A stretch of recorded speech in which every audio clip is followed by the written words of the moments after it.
Aujourd'hui, nous vous présentons les rotules Précision Châssis K3185 inférieur et K3134 supérieur, compatibles avec les Jeep Wrangler de 2018 à 2007.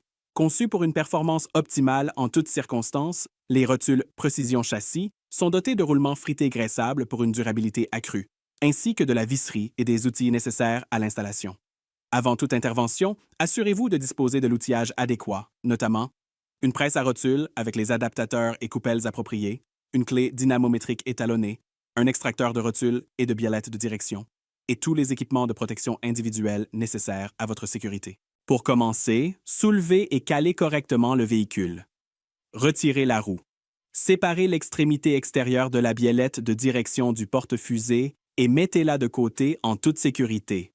Remarque, côté passager, vous devrez également séparer la barre d'accouplement du porte-fusée.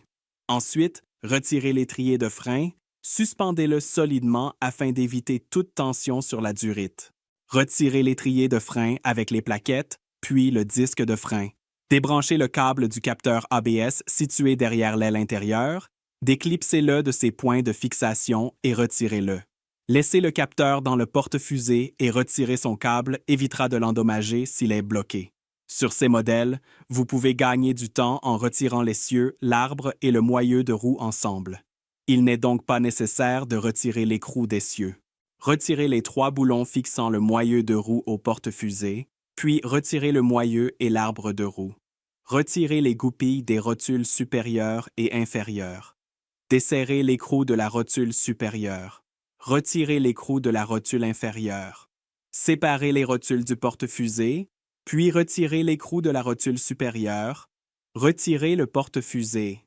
Sélectionnez ensuite les coupelles et adaptateurs appropriés pour la rotule supérieure. Montez l'outil de presse pour rotule et retirez la rotule supérieure. Montez ensuite l'outil de presse pour la rotule inférieure et extrayez-la. Utilisez du papier de verre et des disques de nettoyage pour éliminer la rouille et la corrosion des alaisages et des surfaces du porte-fusée. Les rotules inférieures sont équipées de graisseurs à profil bas et sont fournies avec un adaptateur spécial pour pistolet graisseur. Avant d'installer la rotule inférieure, marquez l'emplacement du graisseur sur le porte-fusée comme illustré. Positionnez la rotule de façon à ce que le graisseur soit aligné avec le repère sur le porte-fusée. Installez la presse à rotule et serrez la vis de pression pour insérer la rotule dans le porte-fusée. Procédez lentement au début pour vous assurer que la rotule n'est ni tordue ni mal alignée lors de son insertion. Continuez à l'enfoncer jusqu'à ce qu'elle soit complètement en place. La rotule inférieure est fournie avec l'accessoire Boot Stoller, qui permet d'installer le soufflet en exerçant une pression uniforme sur tout son pourtour. Une fois la rotule inférieure insérée dans le porte-fusée, utilisez le Boot Stoller pour maintenir le soufflet en place et vous assurer de son bon alignement. Frappez ensuite le Boot Stoller avec un maillet jusqu'à ce que le soufflet soit bien en place. Installez maintenant la rotule supérieure. Notez qu'elle possède un jeu de coulissement et de pivotement entre le goujon et le logement afin de compenser les variations de l'essieu. Préparez l'outil de presse avec les adaptateurs appropriés. Installez la rotule supérieure. Installez le graisseur sur le dessus de la rotule. Avant d'installer le porte-fusée, inspectez-le attentivement pour détecter tout signe de dommage ou d'usure. Nettoyez et vérifiez la circularité des alaisages coniques de la rotule. Nettoyez la biellette de direction, la rotule, le moyeu de roue et les pattes de fixation de l'étrier de frein. Appliquez une fine couche de graisse sur les pattes de fixation de la rotule pour permettre au nouveau soufflet de rotule de glisser contre cette surface. Faites pivoter les goujons de la rotule afin que le trou de la goupille fendue soit accessible après l'installation du porte-fusée. Glissez le porte-fusée sur les goujons de la rotule. Installez les écrous crénelés de la rotule à la main.